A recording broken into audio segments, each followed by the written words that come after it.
It's Atticus here with MMA Island. I'm here with Gina Mazany. How are you today, Gina? Pretty good. Just living the dream. Nice. Looking forward to Christmas? Yeah. I think, excited to get the little one gifts and do all the Santa and the Christmas tree stuff, and of course all the amazing snacks that come along with Christmas. So we're looking forward to that for sure. I think Christmas here is going to be kind of quiet because, like, with COVID and stuff, we're not going to hang out with as much of the family, but it'll still be nice. It's a bummer. I know it's a bummer these days, but hopefully it'll get cleared soon. Yeah. Well, first off, I want to say congrats on the win on the 28th, so 2 Saturdays ago. How was that? Like, how are you feeling? Are you still excited about it? Like, I had an interview a couple days ago, and someone goes, "Do you feel like, because I put so much into this particular fight camp, like I moved states, I moved coaches, I moved homes, me and my family like moved here to work with James Krause, and like, you feel like a big weight's been lifted off your shoulders?" And to me, I feel like my weight's been transferred from my shoulders to my back, and I just like want to keep moving forward and keep grinding, and just want to keep getting better. And speaking of weight, this was your first fight at 125, right? At flyweight? Yeah, my first fight. How was that? Making the weight, was it difficult? Do you feel like that's your home now, like your weight class home, or do you eventually plan on going back up to 35? Definitely, I think 125 is my home. I felt like a monster at 125.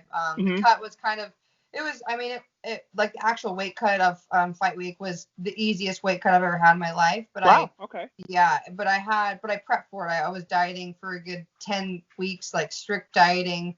But I definitely don't want to mess up and not make weight. So it was really important that I made weight. But yeah, I think it's definitely my home. I'm not saying that I wouldn't take any fights at 135.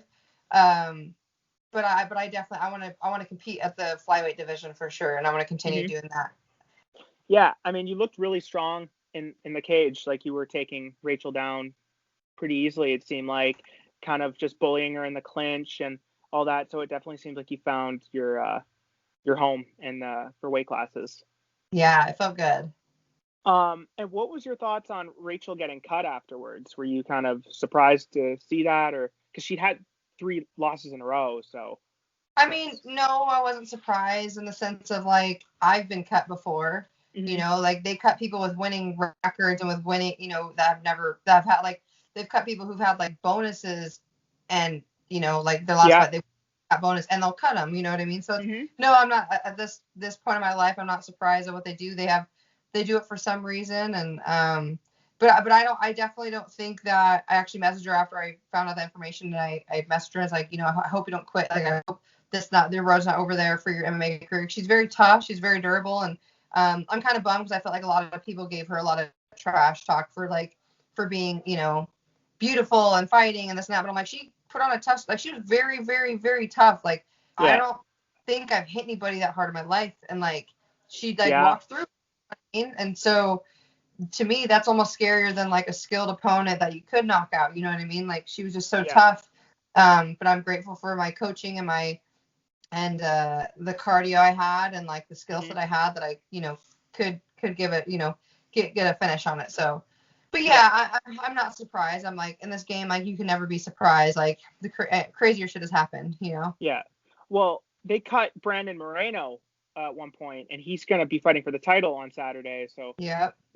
What was I gonna say? Sorry, I just have a list of questions here. Yeah, there was people like commenting rude stuff about like she can go to OnlyFans now and stuff. Like, I don't like saying comments like that. Like, it's pretty classless. People on like MMA Junkie and all that. So many.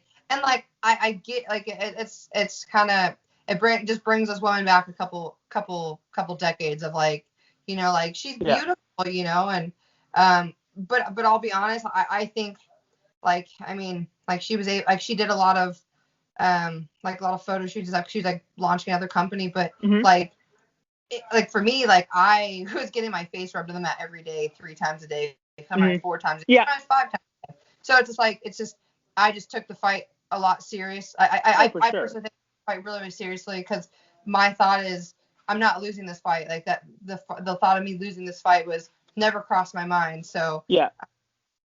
And she has other stuff, that she can do and that I know she'll be successful with. And For sure. But I hope she doesn't hang him up. I think she's a very tough, like good fighter. And yeah, me too. Yeah, for her. I've reached out to her too, and I'm like, oh, like I think she'd be great and whatever. Nice. But yeah, I actually, funny enough, my first interview with MMA Islands was with Tim Elliott, and you were on it for a few minutes. I don't know if you remember. It was like way back in May, I think. Yeah. Was it when me and Kraus were walking by? No, it was in a car. Oh, okay. Yeah. Okay. And I think you had just actually re-signed with the UFC. Mm-hmm. That was before you were fighting Julia.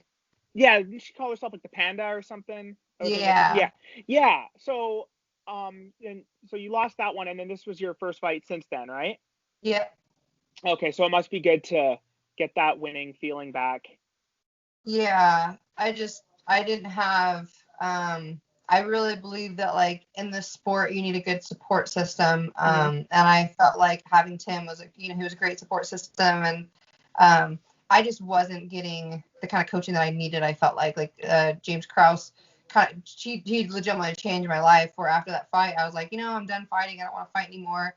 And he told Tim, he's like, just please give me like 2 months with her, let's do the damn thing, blah blah blah. Yeah. And I came down and he put me on a crazy schedule, made me hire a nutritionist, and I will say it was the hardest thing I've ever done in my entire life, but you can't regret working hard. I don't regret hard work because I knew win or loss, there was no stones unturned for that, getting ready for that fight. So so being back in the winning circle, it felt really good, really good.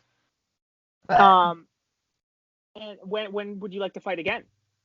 Honestly, as soon as possible. Like I'm still trying. Like I got back to Kansas City like 2 days ago, and I got home and I'm like, I need to get the house in order. I need to get because Tim's fighting on the 16th, and I'm gonna be a good supportive partner like he was for me. But he's fighting on Fight Island, and there's a couple of flyweight fights out there, and I'm gonna come out there prepared with my medicals done. And Tim's fighting in Fight Island? Yep, on the 16th. He's I don't know if I saw that announcement. Yeah, he's fighting Espinoza. I don't know if it's announced, but I mean, it's happening. Okay. On on what day? The 16th? The 16th of January, I believe. Yeah. Oh, January. I was gonna say, I thought December. I'm like, that can't be right because that's like 4 days after. Okay, January. Okay, cool. Yeah. I think it might have been announced. I might have just missed it, but yeah. I think that's great. You're training with James Krause. I think he runs like a really good camp. I talked to Tim about it too, and I think he said he wasn't training with James for a bit, and James told him to come back to Kansas and train with him, and Tim's been looking really good since. Yeah, it's been a pretty significant change for us, and it's been great. James definitely has his shit in order. Yeah, and he fought not too long ago, and he won. I forget the name of his opponent.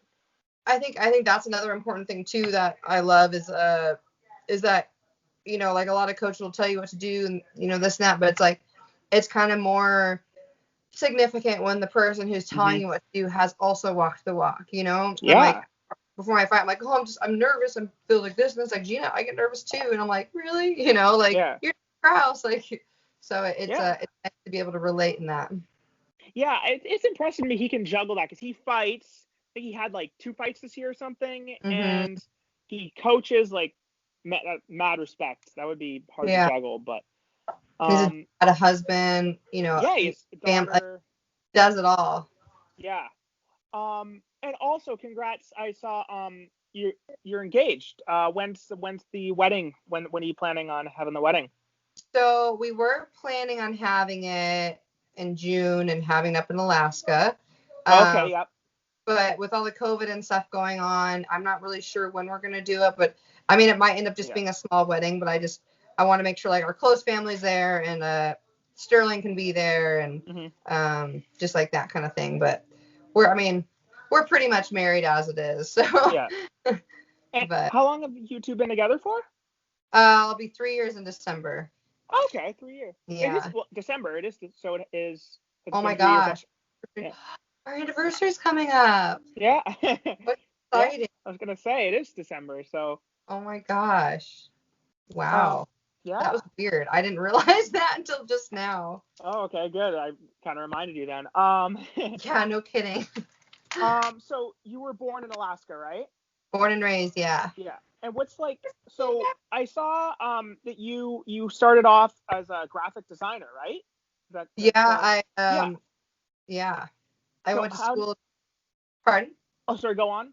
No, I moved to Seattle to go to school, and but I was still during I was still training while I was there, and I got my degree and I pursued it, and then I was like I wasn't satisfied, I wasn't happy, and so I quit a job where I made great money, I had benefits, I did all that fun stuff, and I moved to Vegas. I packed up my Ford Focus, my dog, and my cat, and moved out to Vegas, and that's kind of where it all started, like hardcorely, I guess. Yeah, well, that you actually answered my next question. I was going to say, how'd you go from graphic designing to MMA? But you just answered. I competed before then, but it was like one of those things where it's like my mom and my dad were like, we support you whatever you do, but like, let's be smart about it. And I'm glad I graphic design is a good career path to the sense where I can still pursue it, and I can still, like even when I'm done fighting, like when I'm fighting, I have like a little stint, I can take up some, side jobs and stuff. And like when I decide to have kids, like I can, do my own, make my own schedule with it. And that was kind of the intent with it. But I'm definitely not done fighting for a couple of years. So yeah, the new beginning. Yeah, that was going to be my next question. When do you intend like to hang up the gloves? But you said a couple of years, so. Yeah, I want a couple more years. I want to get some more wins under my belt. I would love to like eventually run a shot for the title, like one day. I can see that happening.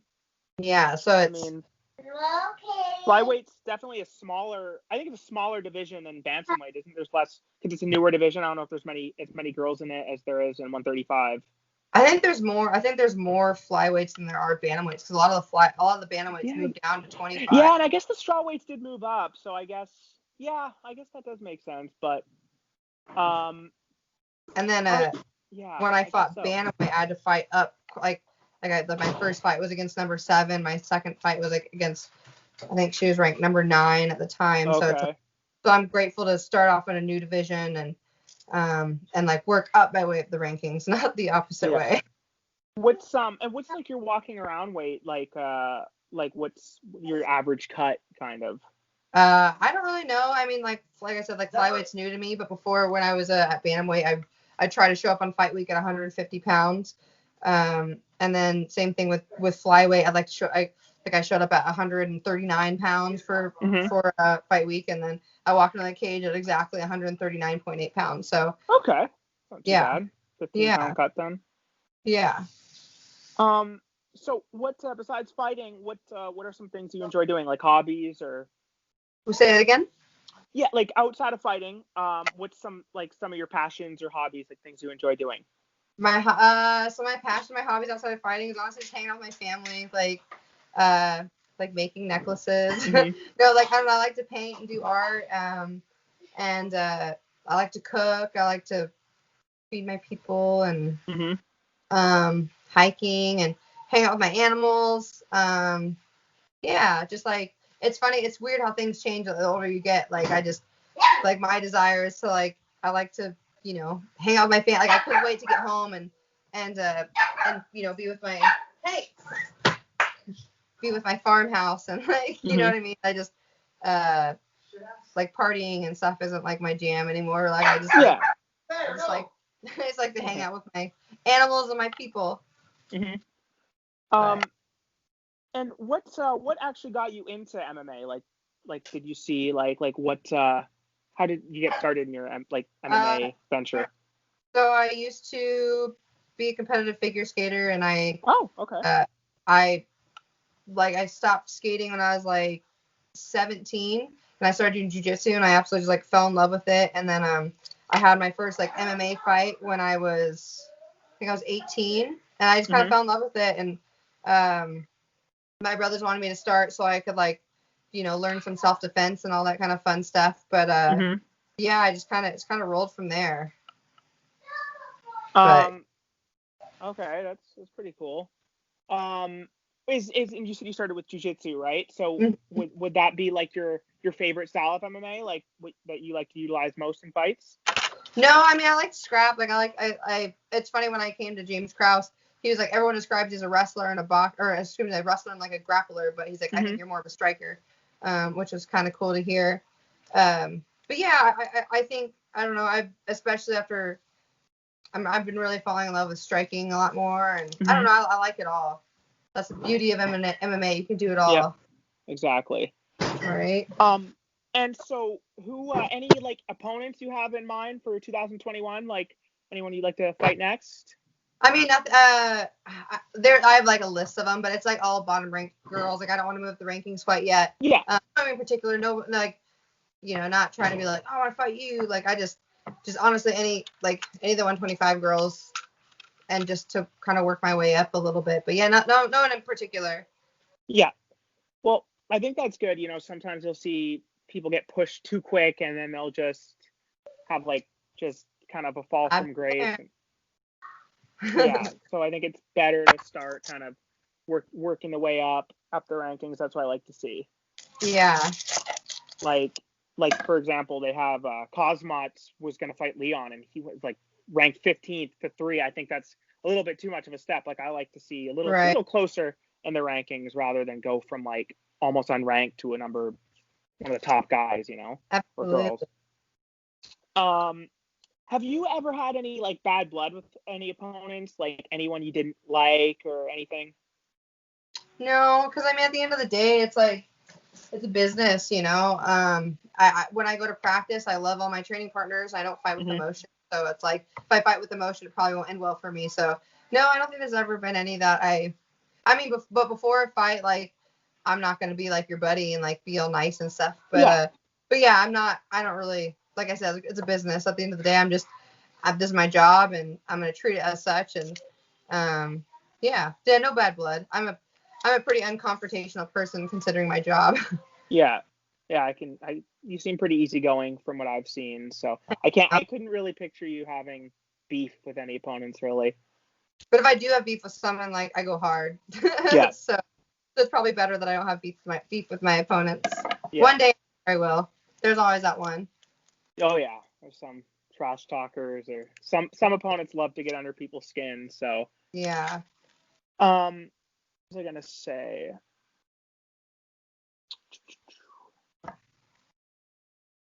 Oh, so how's training and fight weeks with like since the pandemic? Like how's all that been, like with training camps? Is it it's different?